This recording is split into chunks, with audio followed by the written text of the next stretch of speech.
On the program today, I'm pleased to welcome a good friend, Jim Pemberton. Welcome to the program.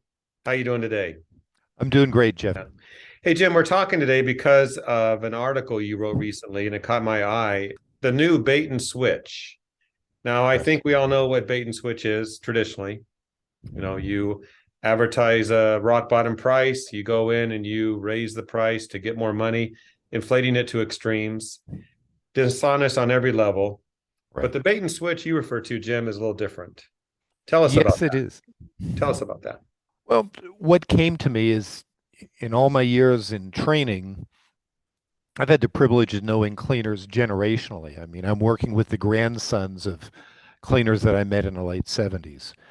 And as time goes on and, cleaners try and different marketing approaches and technical approaches to cleaning, it's not uncommon to sell the value of the service to come up, for example, with some kind of premium of several steps or certain key ingredients that make the cleaning process unique. And over time, some of these things that a cleaning company or an individual bases the value of their service upon, like say a 12-step process, over time becomes a three-step process. And I question whether or not that's fair to the people who buy what they are perceiving to be a 12-step more thorough process than is delivered. That's probably the best way I can condense it, Jeff. ISSA's media brands are the voice of the cleaning industry. From our websites to our daily news feeds. From ISSA TV, the ISSA YouTube channel, interview programs such as Straight Talk, and our flagship print and digital publications. ISSA's media brands keep you informed on the most relevant content impacting your business or organization. Access our resources at issa.com/media. I know, Jim, we were talking earlier about our industry. It's full of all kinds of ages and people, but some are getting older. I know if I was, Yes.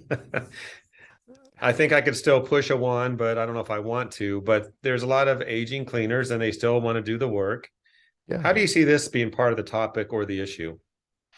Uh, Vince Lombardi said that fatigue makes cowards of us all. And I think it makes us bad cleaners too. Look, I still clean for friends and family and rental properties, which means the most unforgiving, unrewarding cleaning there could be. Look, there's times by the afternoon that bending over to take a stain out isn't as easy as it is in the morning. Or, if you're selling a multi-step process where you're bringing in a vacuum cleaner, you're bringing in a counter rotating brush for agitation or drying fans at the end, those walks back and forth to the truck get longer. When we're in our older years, anyone that says 60 is the new 40 didn't clean carpet. And so, you have to recognize that, but recognizing it doesn't change our obligation to our customer to give what we promise. Yeah. We could be doing a bait and switch in essence without knowing about it. Good intentions, but Yeah. just because our abilities. Yeah. Okay. Let me ask you this. In your article, you talked about the term deodorizing or pet odor removal, maybe a little misleading there. How can that be part of this conversation?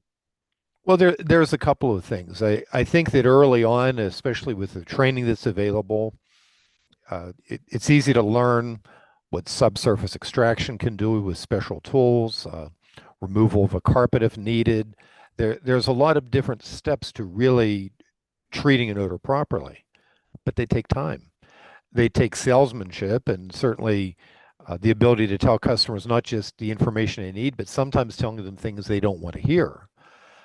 All of that takes time, and it even can take an unpleasant approach.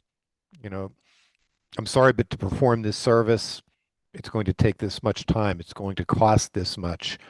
Or the fact that you still own a pet, which of course so many people do, that there can be reoccurring odors that are beyond our control. That's not fun stuff to talk to a customer about.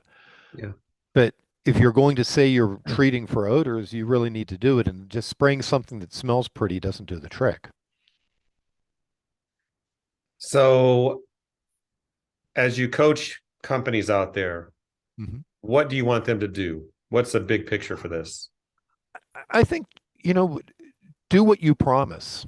And if what what you want to do is a three-step process, then do the very best three-step process you can. Uh, if you're selling that you're using pet safe products or green products or ecologically sound products, understand that those may limit the results on some restorative cleaning, and be able to tell your customer that you're going to choose a different product and not just do it and leave the house smelling like a janitor closet and them wondering if this was the kind of product they expected. Jeff, a lot of this is communication too. I mean, certainly I talked about fatigue being one of the problems. I think the other problem is that we have a far more aware public. They have a lot of questions and a lot of concerns, and it's not always pleasant to have to give them bad news or to qualify the job or to answer questions, but that's what's necessary if we want to be a premium cleaner offering a value equal to the price we're charging. If I could elaborate, talking about the aging cleaners, they have an advantage that I'm not sure they know until they're ready to retire. I'm sure some of the listeners may already have been in this position. Cleaners will come to me when they've decided that the business doesn't have enough value to sell it. They enjoyed the job they bought, and they're just going to hang up their wand and quit cleaning. Suddenly to find they have customers that says, you can't do that. What am I going to do without you? And so some of these cleaners will say, well, I guess I'll make a part-time gig out of it. And to cut back the amount of work they have to do, they raise their prices significantly. And they find that everyone still wants them. And too late, they realize that there's such a small circle of trust that exists in our society. And I think with the pandemic and with our changing society, that circle has gotten really small. And if cleaners realize the value that relationship is, and that's why the integrity involved with doing what we promise is important, you can take your time and really get paid to do the job right because your customers do not want to open another relationship with another cleaner.